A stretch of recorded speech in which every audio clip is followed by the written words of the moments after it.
What's up, guys? Welcome back to Newswave. Yesterday, we had an announcement that the Switch had passed another major milestone, actually leaving the PS2 in the rearview mirror and setting up the big showdown with another familiar Nintendo system, and we'll go over that here today.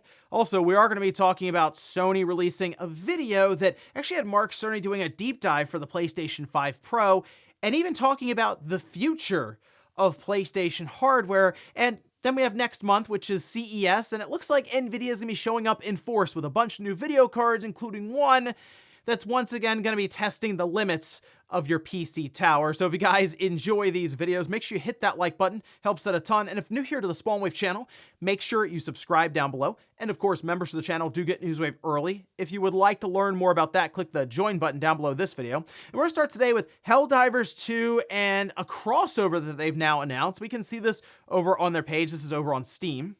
And they announced Helldivers 2 and Killzone. So it's kind of cool to see that. I mean, it kind of lines up and makes sense when you see Killzone here, specifically Killzone 2 in this world. I mean, it fits right in. Now, with this comes, of course, new premium content, and they said they wanted to do a collaboration if it made sense, like if it all fit together and it didn't look out of place. And again, it seems like this lines up perfectly. Now, they do talk about the Superstore and how there's going to be two parts to this, and I saw some people criticize a bit for the pricing, and I mean, yeah, it looks like they might be stretching this one a bit more than usual. Now, they do show part 1, that's out right now, and then the second part will be landing in the Superstore on December 23rd, so next week. But I do like to see them at least tapping some of Sony's older intellectual properties, because they're not really being used for games at this point. So I guess at least bring them in and represent them in some way in some of the more popular Sony titles, and Helldivers 2 is extremely popular,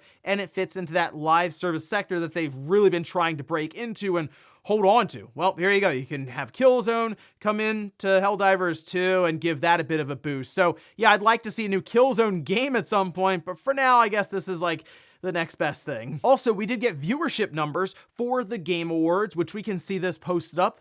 This is over on their official account. They say 154 million global live streams. So thank you for making the Game Awards 2024 our most watched show ever. Now, there were even some comparisons to the Super Bowl, which, sure, I mean, in terms of live streams, yes, this was like more than 40 million in terms of viewership over the Super Bowl, although you could say, oh, that might be more in line with concurrent, whereas this is, the thing with the way they count these, I'm sure it's just all different live streams and stuff that we're viewing in, they add it all together, so sure, 154 million. Now, in terms of global, it's nowhere near some things like the World Cup, for example. I understand that's like, it was reported more than 1 billion viewers for that. Even like on the low end, 500 plus million. But still, in terms of just video game events, yeah, this is incredibly popular. It does kind of start to make sense why Jeff Keighley is asking for as much money as he is when you have viewership numbers like these, and why you even get some of the bigger announcements, yes, like Naughty Dog from Sony or even Capcom going crazy there. It's because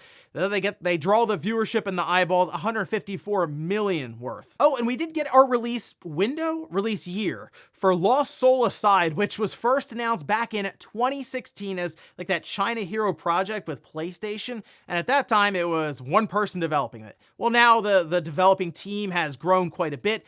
And in fact, we can see this along with a little bit of a trailer that they dropped here. Lost Soul Aside is coming to PlayStation 5 and PC in 2025. So, okay, next year, I mean, it could even be like first half of next year, so technically it'd be like 6 months off. Remember, you see 2025, that's like 2 weeks away. So it's not too far off. I'd like to think this sooner rather than later, just because it has been seemingly in development for a long time. But I think it looks pretty cool.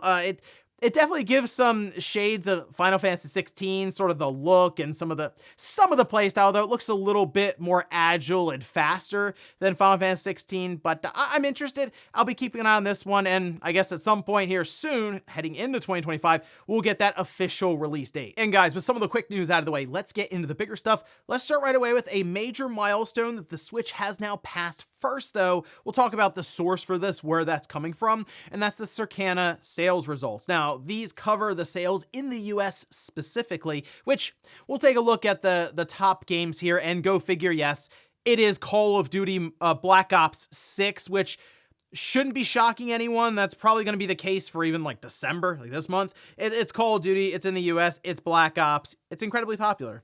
Madden NFL 25 was number 2. Then EA Sports FC 25. Then EA Sports College Football. I mean, you can see EA just controlling 2 through 4 there. Well, and technically, if you go further down and you find like Dragon Age and stuff, EA has quite a few titles still on this list.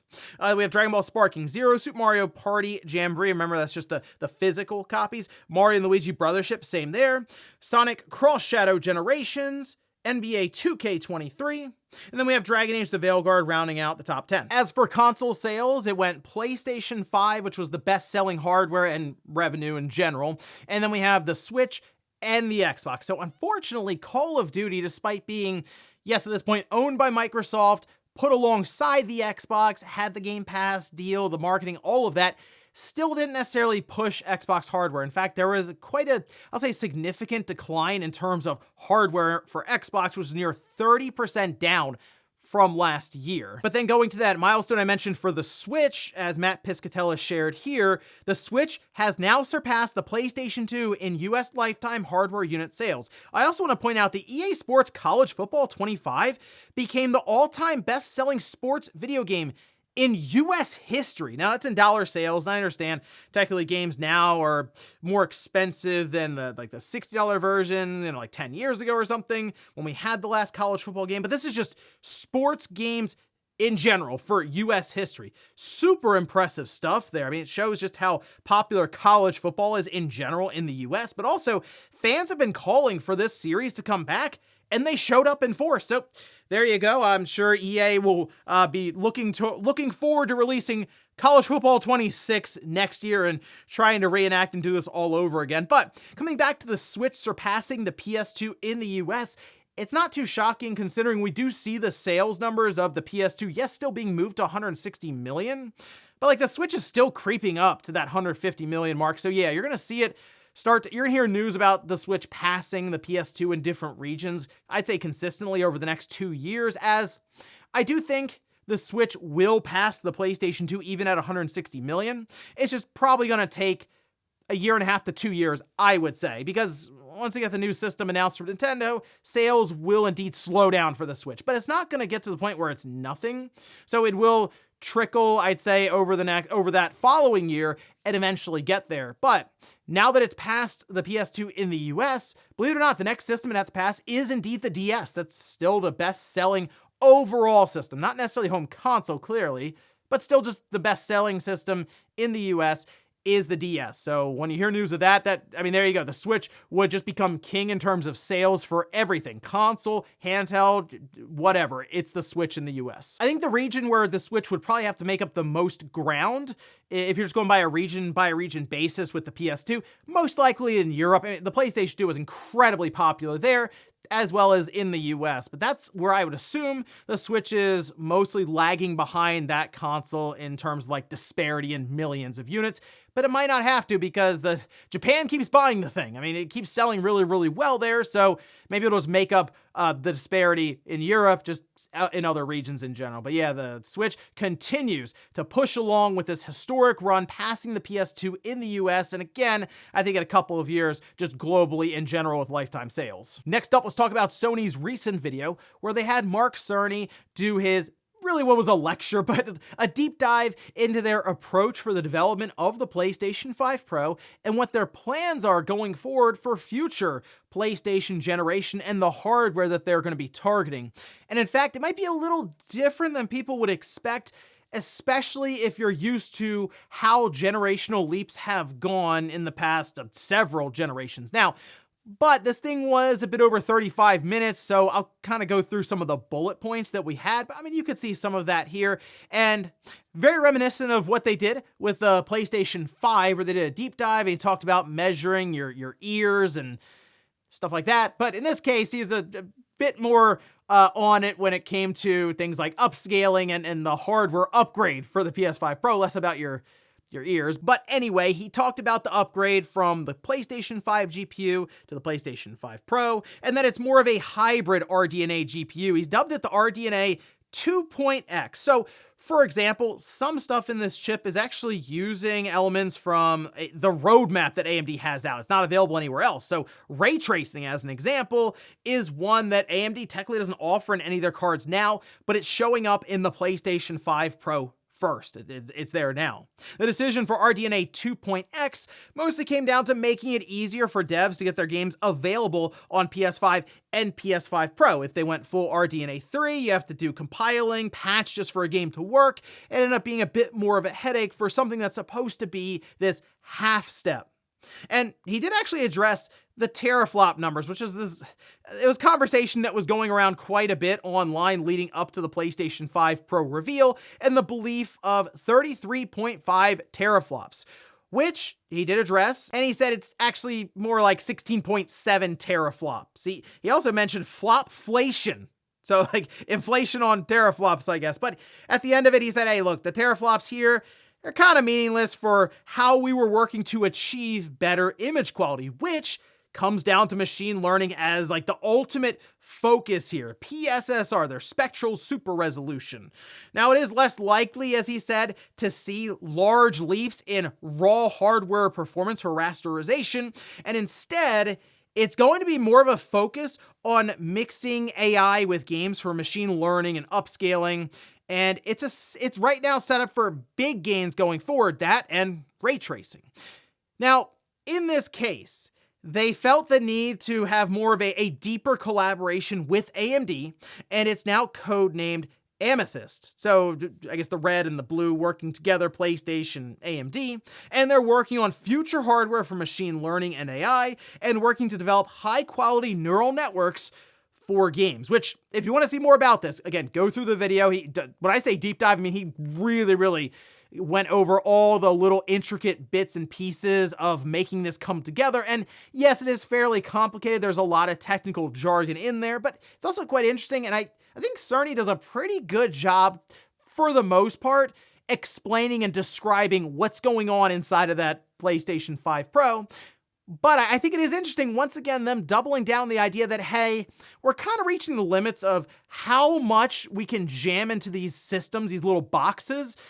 Like, we can only make the GPU so much larger, so we have to look elsewhere. And yeah, it seems to a lot of it coming down to, as he said, neural networks and working to increase efficiency of AI and machine learning and upscaling so that the image quality itself can just be better overall in the future. And I think that does make the most sense, especially when you start thinking about how we have a $700 PlayStation 5 Pro on the market. Do we think the PlayStation 6 is going to be able to be much cheaper than that? If that's where we are now to achieve still like almost full 4K, it's still not quite there. There's a lot of upscaling that happens. So that's kind of the thing, is we're going to be working up to machine learning, AI upscaling as, I'd say, the primary factor overall, and we'll still have jumps in terms of GPU and just overall power there. They also addressed why the CPU didn't necessarily see a substantial upgrade, and a lot of that was, hey, we had to figure out where our resources were going to be divided, and we believe the CPU is still good enough for the vast majority of games to attain 60 FPS. There are still problem games, but did we want this thing to be $800 or $900 and work to upgrade the CPU? That's not necessarily a road they wanted to go down for this one. Who knows what happens with the PlayStation 6, but it seems like they at least have plans in place, which makes sense. 2020 is when the PS5 Pro started development. 4 years later, it comes out. Well, 4 years later from now will be 2028. So yeah, they got to get started on the PS6 right now. And it seems like they're getting pretty serious with AMD, and I'm interested to see what they're able to turn in with what I assume would be next-gen PSSR. Next up, let's talk about NVIDIA and a whole slew of cards that it seems like they're setting up for announcement next month at CES in Las Vegas. Well, we can see this posted up by The Verge, and they say Inno3D, an NVIDIA graphics card partner, says it plans to highlight a wide slate of NVIDIA AI features at the Las Vegas show, including neural rendering capabilities. We just talked about a neural network there with the PlayStation and PSSR, that are allegedly revolutionizing how graphics are processed and displayed. So we assume we're going to go into this show seeing the top of the line 5090. In fact, there's been discussions that the 5090 could have 32 gigabytes of GDDR7 memory, and it may be a 3.5 to 4 slot card. Ooh, that's going to be fun to see. How many cases are going to be tested, like pushed to the brink, having a card that size in there? Can you imagine putting that thing like, I guess in a vertical orientation sideways and seeing like the motherboard sag on that? Well, it also seems that many other cards could be at the show next month. This is something that was spotted by Video Cards, where they have multiple models. They actually have 5. And technically, one of them is the same. So you have the 5090 and the 5090D. The 5090D is for China. And then you also have the 5080, the 5070 Ti, and then the 5070. All of which will probably be much more expensive than something that would be quote-unquote budget-oriented. I know Intel just came out with a recent card that is actually getting rave reviews for being like in that $300 range and actually doing pretty well in terms of performance and having an abundance even of VRAM at that price point. But there's a good chance that we might even still see NVIDIA do something with like 8 gigabytes of VRAM, which is funny because that back in the day, that'd be an incredible amount. Now it's like, oh, Indiana Jones needs more than that to run halfway decent. But the thing I'm curious about is how much is NVIDIA going to push the envelope on the pricing for that 5090? Because I'm kind of wondering if that thing is just minimum $2,000. And then what does that mean for the other cards? Because typically when you see that top of the line card kind of move up in price, it sort of pulls all the other cards with it. I don't think we're going to see all these cards at CES next month, as they'd want to space those announcements out. So at the very least, 5090, 5080, and then maybe we'll hear about the 5070 Ti and the 5070 later on. But yeah, expect some new video cards next month from NVIDIA, and brace for impact not only with the price, but also the size of that card. And in our last bit of news, let's talk about Skull and Bones, and I'm dead serious, because most people figured that Ubisoft has written this game off completely. We just talked about how it was $6 at GameFly. Well, it seems like Ubisoft actually has plans for more content going into 2025. This we can see posted up was an exclusive with Insider Gaming, where they say Year 2 Season 1 is set to kick off sometime early next year with brand new PvP game modes, places of interest, new world tiers, and more. It's also understood that Ubisoft is exploring more premium crossover events, with one source saying that one idea includes a Black Flag crossover event around the time of release for Black Flag Remake. That's still codenamed Obsidian. So that would be, I think, at the end of next year? Yeah, wow, Skull and Bones could still be going this time in 2025. Now, questions obviously around this, because it feels like Skull and Bones crashed and burned. Well, they say sources tell Insider Gaming that Ubisoft is fully committed to continuing the game's support, and that the player numbers might surprise people. Still, Insider Gaming cannot verify the game's current player count statistics, and if you look on Steam, it's like a couple hundred people that are maybe playing at any given time. I know Steam concurrent player counts isn't like the be-all end-all, as clearly there are consoles that people could be playing it on, but that's kind of odd, because we just saw X Defiant get announced for shutdown next year, and I feel like the concurrent player count was well above Skull and Bones. It could also be the situation of Ubisoft looking at it as, okay, not live service, but they still have a bit of a roadmap and they're just adding content. I don't know, hoping to just try to make up the money that this thing cost. It was in development forever. Maybe they don't want to pull the plug on it just yet. They figure maybe that Assassin's Creed crossover can help out some. I just don't really know anyone who plays Skull and Bones. I haven't really been interested in playing the game at all. I saw it for $6 and I thought maybe, but I didn't immediately click buy. So what's that tell you there? But yeah, Ubisoft continuing on with Skull and Bones. Hey, if you're one of the people out there playing it, you got some stuff to look forward to in 2025. And before we go to the comment of the day, we'll take a look at the poll that I posted up yesterday. Now, this is Game of the Year Madness Day 1. Yes, it was Astrobot versus Hellblade 2. That's just the way the seeding went. 88% for Astrobot, 12% for Hellblade 2. So, yeah, an emphatic win to start off with Day 1, with Astrobot leading the way.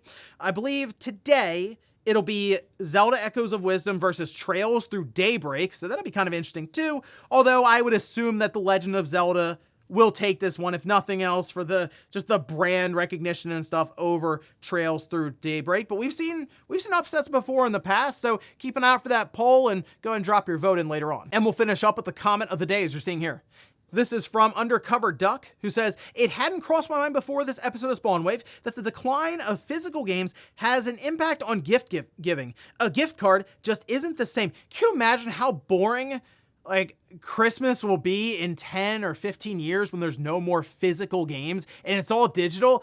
And there's just a bunch of like, I don't know, just flat presents around the tree, and you open it up and it's a card that you scratch off and it gives you the new Zelda game or the new God of War or a new Halo game or something. And that's all you do. That seems kind of boring. Whereas back in the day, clearly, I mean, still now, but like way back in the day when you would open up the new Super Nintendo game and there's a manual in there and a cartridge to look at, and there's just so much more stuff happening then. Whereas just the gift cards, I even thought about as like, you know, kids now, they'll never know the excitement of walking into a rental store to rent a game for the week. They'll never know the excitement of walking into a toy store, like a big Toys R Us where they had they have all the action figures there, the Legos there, and then the video games on this side.